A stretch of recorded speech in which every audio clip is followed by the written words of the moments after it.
Só pontuando aqui, pastor, já interrompendo o senhor, mas sem querer interromper, o senhor teve uma fala, todas as falas aqui foi interessante, mas eu gostei muito quando o senhor disse que o maior falso profeta da Bíblia, ele não profetizou em verdades, ele profetizou verdade, mas a sua Ele motivação... falou sobre Jesus. Mas a sua motivação o caracterizou como falso profeta. Isso quer dizer que existem muitos falsos profetas hoje que falam verdades bíblicas com princípio, mas a sua motivação o caracteriza como falso profeta. Tá errado. Eu vou te dar um exemplo aqui. Tem muita gente que chega assim, não, vai lá na irmãzinha, que ela tem todos os dons, que ela revela tudo. Isso acontece muito em igreja pentecostal. Tem na minha igreja. A irmã da revelação. Agora, preste atenção nisso. Eu quero falar para quem é ouvinte aqui do podcast, eu acredito. Cuidado com gente que vê o invisível e não enxerga o visível na cara dele.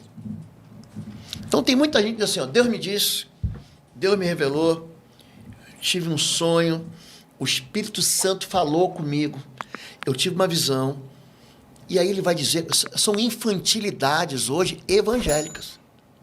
Pastor, minha esposa está desviada, e aí foi revelado que fizeram uma macumba para ela.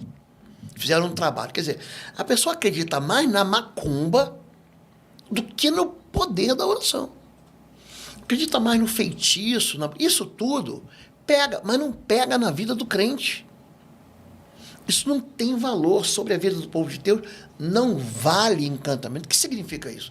Não tem valor, não pode me atingir. Tiago 4,7 diz, obedeça a Deus, resista ao diabo, ele vai fugir de vós, ele não vai te perseguir, o diabo está me perseguindo. Então tem muita gente que chega bem e fala assim, pastor, Deus me revelou e não cumpriu. Eu falei, o quê? Falará o Senhor e não cumprirá? Pô, nem um tio, nem uma vírgula da palavra de Deus vai ser tirado, sem que se cumpra. Então tem muita gente que chega para você com aparência de profeta e não é nada. O que essa pessoa quer? Aí eu volto ao tema aqui. Ele quer receber uma honra profética. Olha lá o profeta da igreja. A popularidade, né? Esse é o pecado. Eu falei para você que o dom não é um prêmio. O dom, ele não é uma medalha que você ganha porque você se comportou bem. Ele só serve para a edificação dos outros. O dom mais egoísta que tem é o dom de línguas. Aquele que fala em línguas, fala com Deus e edifica a si próprio. Mas se houver quem interprete, aí ele edifica todo mundo. Então, tem o dom de interpretação de línguas, é um dom que edifica a todos. O dom de línguas, eu vou lá falar em língua, estou falando em mistério. Eu vou, minha igreja, a gente fala em línguas, mas eu edifico a mim. Agora, quando eu falo com alguém que pode interpretar, esse é um dom raríssimo. Conheço pessoas disso, mas é um dom que edifica os outros. O dom de sinais e maravilhas edifica os outros. Você vê que Eliseu, ele faz 20 milagres, não faz? 20. Eliseu, ele pega a porção dobrada do Espírito que está em Elias. Elias, você vai contando na Bíblia, 1 Reis, 2 Reis, Elias faz 20, dependendo de como você conta, Elias faz 10, perdão, faz, dependendo de como você conta, tem 11, tem uma pegadinha ali, e Eliseu tem 20, ou dependendo de como você conta, tem 22.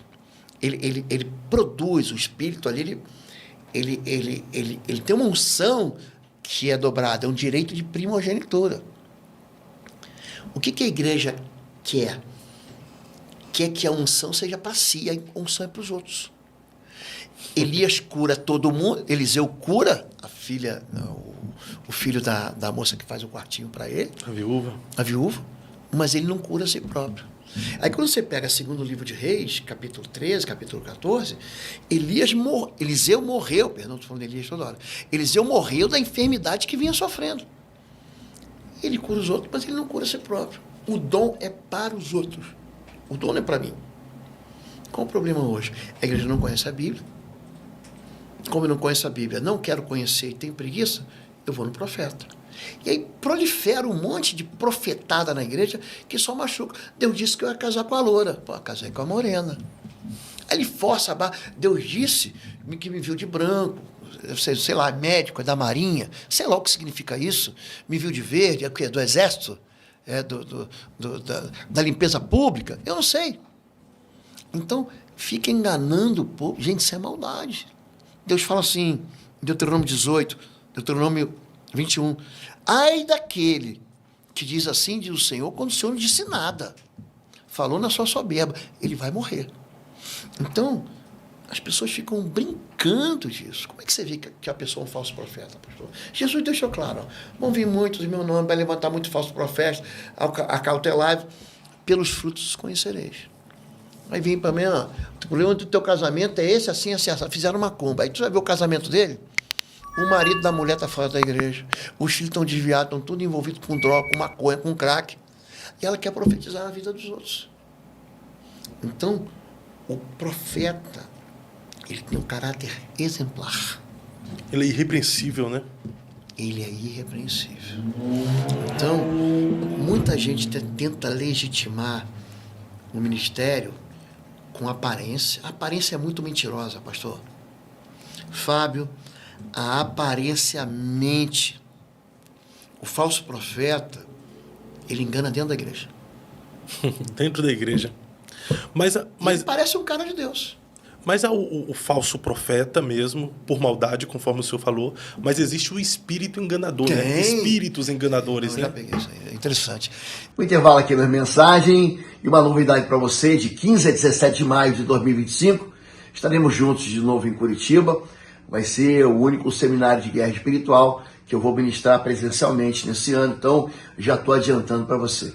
De 15 a 17 de maio vão ser 3 dias de uma imersão num treinamento de guerra espiritual, onde eu vou te entregar todas as ferramentas que você precisa para vencer as suas guerras, para avançar nas batalhas e para ser vitorioso. Eu trabalho com libertação há mais de 3 décadas e quero entregar para você. As inscrições vão ser unicamente pelo site www.institutoexos.com.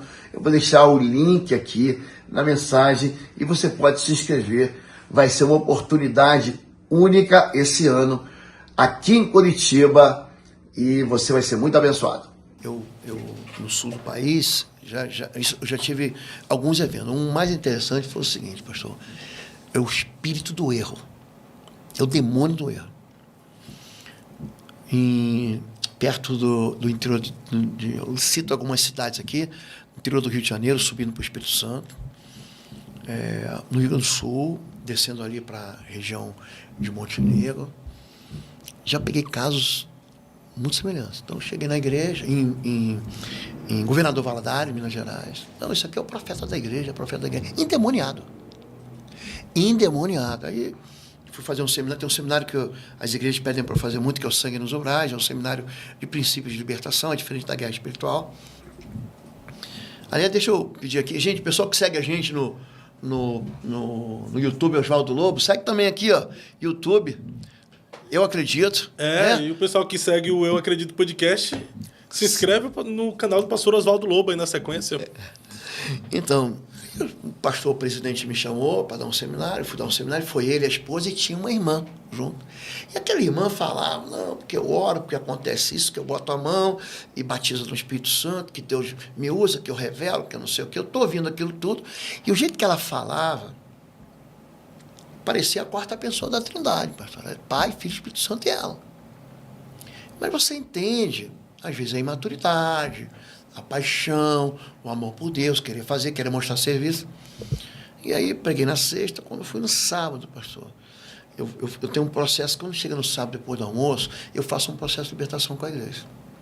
A gente faz confissão, renúncia, e depois que você confessa o pecado, pastor, o sangue de Jesus, ele purifica. Sim. Se confessarmos o nosso pecado, ele é fiel e justo para perdoar. Se andarmos na luz, o sangue de Jesus nos purifica, a questão toda é pureza. O espírito imundo, ele busca sujeira mesmo. Você confessa que você abortou, que você matou, que você tentou suicídio, que você se meteu com droga, que você adulterou, que você teve um envolvimento imoral, homossexual, heterossexual, não importa. Você quebrou uma aliança, você teve ódio, você confessou, o sangue de Jesus purifica.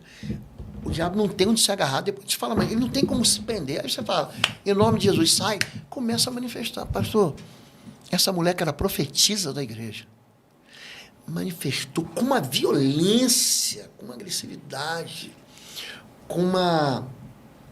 Existem espíritos que eles são muito resistentes. Por exemplo, Marcos 9, Mateus 17, o pai daquela criança fala o seguinte, Mateus 17, eu trouxe meu filho endemoniado aos teus discípulos e eles não conseguiram expulsar. Jesus diz, me traz o menino. Quando a criança vê Jesus, aquele diz assim, o demônio viu, sacudiu violentamente. Não era um demônio educadinho, não. O garoto caiu no chão, estrebuchou, Jesus sai. O menino levantou, se perguntaram, por que nós não conseguimos expulsar? Essa casta tem um problema de fé aqui. O pai não tinha fé. Você crê? Ajuda na pequenez da minha fé. É isso que o pai fala. Jesus diz, foi por causa da pequenez da voz de vocês. Se você tiver fé como um grão de mostarda, você vai dizer ao monte, sai daqui, vai para lá e vai acontecer. Você diz, sai em nome de Jesus, sai. Mas essa casta é resistente. Não sai com coisa alguma, a não ser jejum e oração. Moisés, ele recebe a autoridade de Deus? Claro que recebe. Em Êxodo capítulo 7, verso 1, Deus fala assim, eu te dou a minha autoridade e tu serás como um Deus para Faraó. Aí Moisés chega diante de Faraó, assim diz o Senhor, deixe meu povo ir. O Faraó diz, não deixo. Aquilo ali era uma casta demoníaca, pastor. E aí, a água é transformada em sangue. Aí ele vai a segunda vez, assim diz o Senhor, deixe meu povo ir. Ele diz, não deixo. E aí as pragas vão sendo derramadas. A praga final qual é? É a praga do sangue. Pega o cordeiro agora. Apontava para Jesus. Pega o sangue, lança nos umbrais. Toda família que estiver debaixo do sangue, o anjo da morte vai passar e não vai causar dano. Agora, a família que não tiver, o primogênito vai morrer. Gente, aquela última, o sangue do cordeiro, é por isso que Apocalipse, capítulo 12, verso 10, vai dizer, eles venceram pelo sangue do cordeiro e pela palavra do seu testemunho, não amaram suas vidas até o fim. O sangue é uma ferramenta que bota o inferno de joelhos. Mas é uma ferramenta que se usa com fé. Quando aquela moça ficou endemoniada, o próprio pastor, ele falou, pastor, eu vou parar o seminário aqui. Porque foi um escândalo. A igreja havia como uma profetisa. Numa outra igreja... Seria como aquela menina que Atos 16. Revelou Paulo e Silas, então. O que acontece em Atos 16? Tem uma escrava, ela era uma pitonisa, a maneira de você falar de uma adivinha, ela dava muito dinheiro. Uma vidente, né? Uma vidente. Ela dava muito dinheiro para os seus donos e ela vinha atrás de Paulo. O que é interessante, se você pegar Atos 16, Paulo vai ser preso ali. É ali que ele é preso, o carcereiro se converte. É ali que vem a expressão, crê no Senhor Jesus, será salvo tu e a tua casa. Atos 16, 31. Mas em Atos 16, 16, diz assim, essa mulher seguia o apóstolo Paulo, nos seguia, porque ali tem alguém relatando, é Lucas, né? Lucas está escrevendo, está relatando, né, o livro de Atos. Ele fala o seguinte, ela nos seguia por muitos dias, dizendo, seguia esses homens, eles ensinam o caminho. Ela falava a verdade? Falava a verdade. Aí Paulo, depois de muitos dias, é que ele discerniu. O discernimento, ele é muito inteligente. O discernimento não é adivinhação. Ele, opa, eu te repreendo em nome de Jesus, sai dela. O demônio sai, não volta mais. Então, aquela mulher, apesar de falar a verdade, ela estava possessa. Existe um processo de libertação aí.